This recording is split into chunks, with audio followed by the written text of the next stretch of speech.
Chapter 24, Economy and Thrift. Eliminate extravagant habits. Teach your children that God has a claim upon all they possess, and that nothing can ever cancel this claim. All they have is theirs only in trust to prove whether they will be obedient. Money is a needed treasure. Let it not be lavished upon those who do not need it. Someone needs your willing gifts. If you have extravagant habits, cut them away from the life as soon as possible. Unless you do this, you will be bankrupt for eternity. And habits of economy, industry, and sobriety are, even in this world, a better portion for you and your children than a rich dowry. Instruct the children in economy. The light given me now by the Lord is that we are to be careful not to spend our precious time and money unwisely. Many things may suit our fancy, but we are to guard against the expenditure of money for that which is not bread.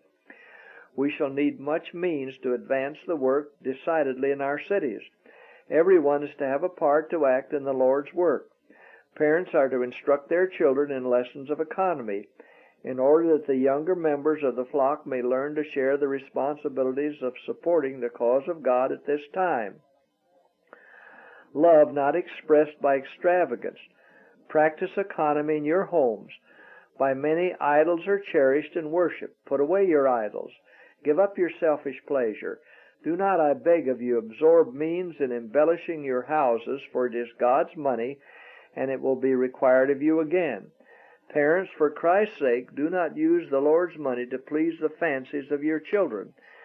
Do not teach them to seek after style and ostentation in order to obtain an influence in the world. Do not educate your children to think that your love for them must be expressed by indulging their pride, their extravagance, their love of display. There is no time now to invent ways of using money. Your inventive faculties are to be put to the stretch to see how you can economize.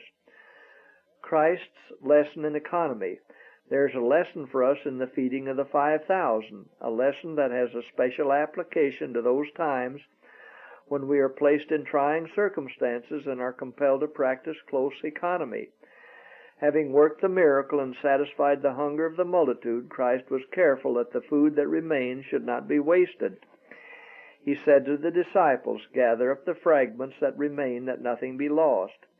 Though he had all the resources of heaven at his command, he would not suffer even a morsel of bread to be wasted. Discard nothing useful.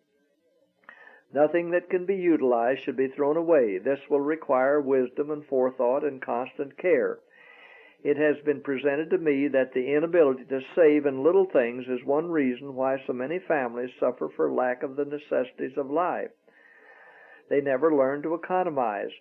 There is much work to be done for the Master, and men who might today be occupying high positions in connection with the work of God have failed because they never learned to economize. They did not limit their wants to their incomes when they entered the work, and their spendthrift habits proved the ruin of their usefulness in the cause. How to teach the right use of money. Let every youth and every child be taught not merely to solve imaginary problems, but to keep an accurate account of his own income and outgoes. Let him learn the right use of money by using it. Whether supplied by their parents or by their own earnings, let boys and girls learn to select and purchase their own clothing, their books, and other necessities, and by keeping an account of their expenses, they will learn, as they could learn in no other way, the value and the use of money. The value of keeping accounts. When very young, children should be educated to read, to write, to understand figures, to keep their own accounts. They may go forward, advancing step by step in this knowledge. Let children be taught to keep an account. This will enable them to be accurate. The spendthrift boy will be the spendthrift man. The vain, selfish, self-caring girl will be the same kind of woman. We are to remember there are other youth for whom we are accountable. If we train our children to correct habits, through them we shall be able to influence others. Section 7. Developing Christian Qualities.